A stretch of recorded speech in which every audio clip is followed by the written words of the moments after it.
بسم الله الرحمن الرحيم. على كل اخواني حبايبي في بدايه الفيديو اعمل اشتراك للقناه واعمل اللايك وفعل الجرس.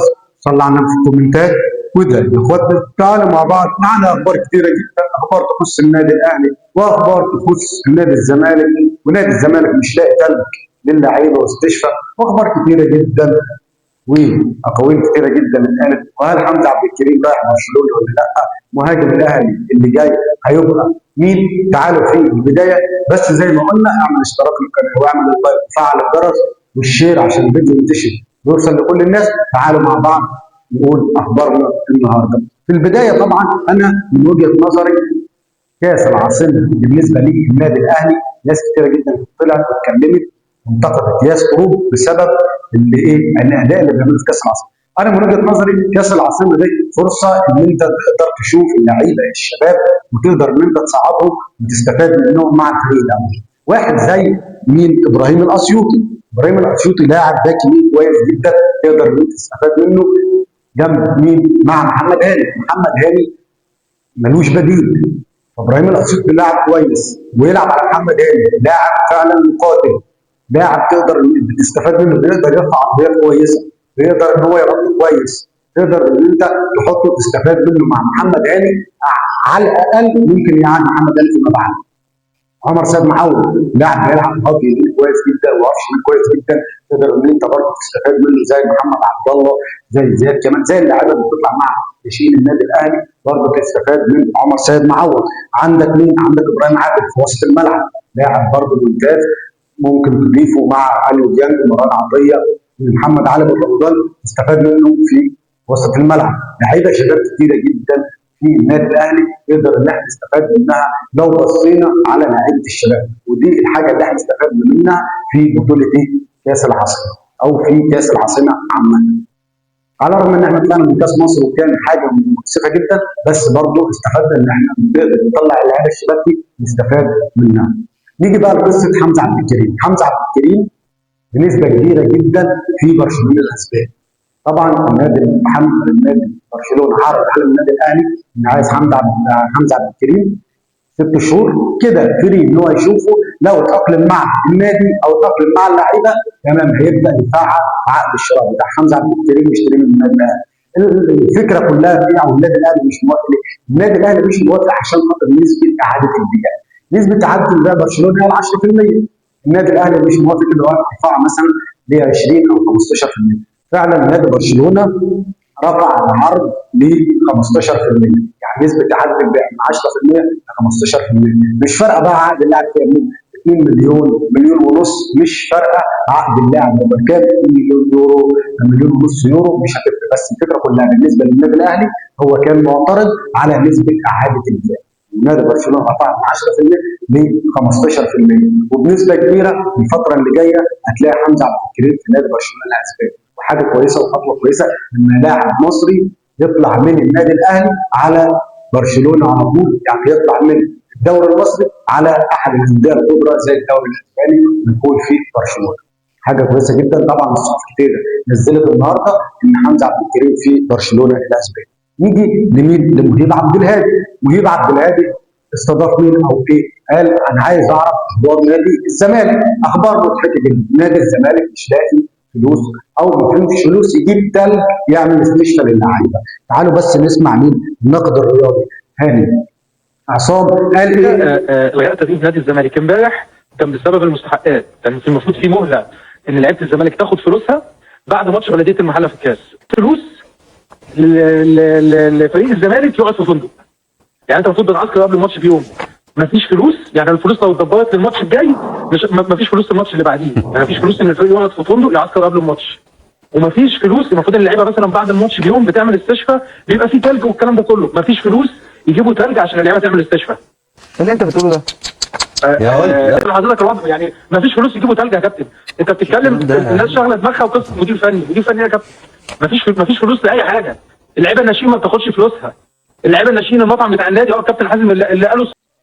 عندك هنا عصام الناقد الرياضي طلع مع مهيب وقال ان نادي الزمالك لو في فلوس مثلا هيعملوا اقامه في الفندق الماتش اللي جاي، الماتش اللي بعديه ما فيهوش. وقال مفيش فلوس اصلا يجيبوا تلج للاعيبه تعمل استشفاء. عادي احنا ممكن نحطه في الثلاجات وندي نادي الزمالك، حاجه مضحكه جدا. فشل في نادي الزمالك وخراب في نادي الزمالك. حاجه جدا. يعني انا فرحان باللي بيحصل في نادي الزمالك ده، ما كنتش فرحان فيهم، بس فرحان فيهم بسبب ايه؟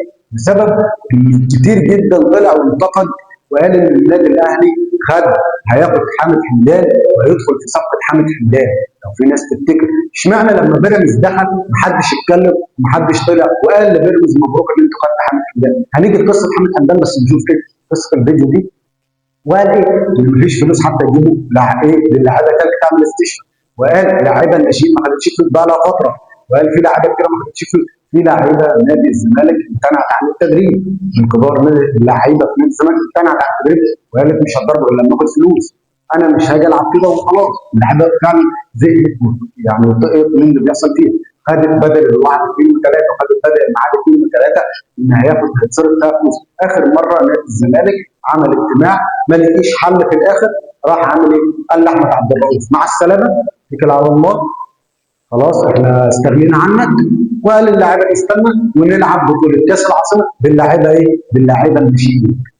ده اللي بيعمله نادي الزمالك دلوقتي خراب فعلا. فين اداره نادي الزمالك؟ مش موجوده بيصيف.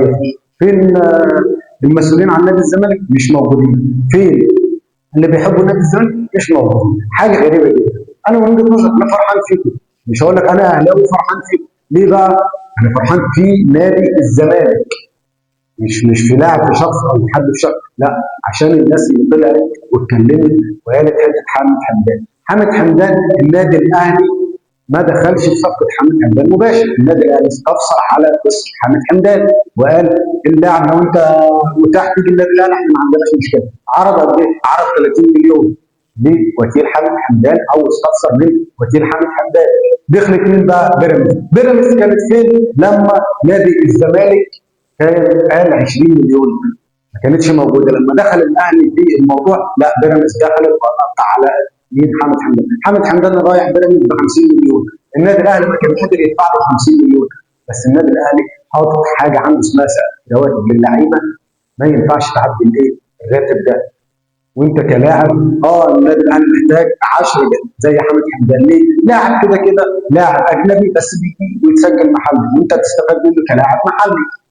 بس النادي الاهلي قال لا ما عنديش مشكله عادي. المشكله صفقه واستفسرت عنها وما جاتش النادي الاهلي مع السلامه. احنا من وجهه نظرنا مع السلامه مش حابب النادي الاهلي مع السلامه.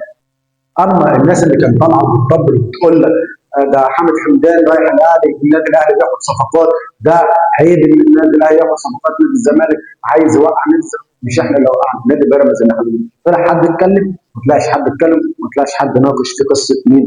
قصه حامد حمدان. نيجي بقى الخبر المضحك شويه اللي هو ايه؟ والله العظيم خبر مضحك. الاهلي ده جبروت. يعني ايه جبروت؟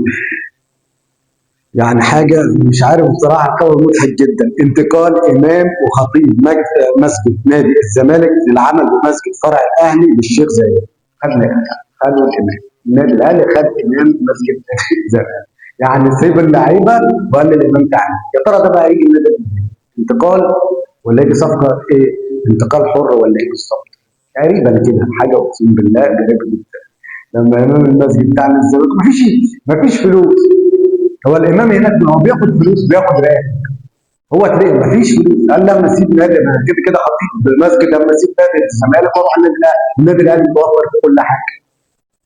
خطيب يعني حاجه خبر والله العظيم مضحك جدا ان انت تلاقي امام مسجد ساب الفريق المنافس وراح الفريق الثاني. خبر مضحك جدا. يعني امام نادي الزمالك او امام مسجد نادي الزمالك ساب النادي وراح النادي الاهلي. نيجي بقى لايه؟ للمهاجم او بمعنى صح اللاعب اللي هيجي النادي الاهلي. لاعب فلسطيني بديل حامد حمدان. مين هو اللاعب ده؟ ده هيبقى مصطفى زيدان. عندك بيقول ايه؟ لقد قمنا بفسخ التعاقد مع نادي اليون السويدي وعليه فان مصطفى زيدان اصبح الان لاعب حر يحق له الانتقال لاي فريق. ده مصطفى زيدان لاعب فلسطيني بيلعب في نادي السويدي ماشي. واللاعب دلوقتي فسخ عقده مع النادي ودلوقتي اصبح لاعب حر. يعني ممكن يجي النادي الاهلي فيه والنادي الاهلي يستفاد منه في الفتره اللي جايه. ده بالنسبه للاعب اللي جاي النادي. هل هيجي مش هيجي؟ لسه اما نشوف الاخبار اللي جايه.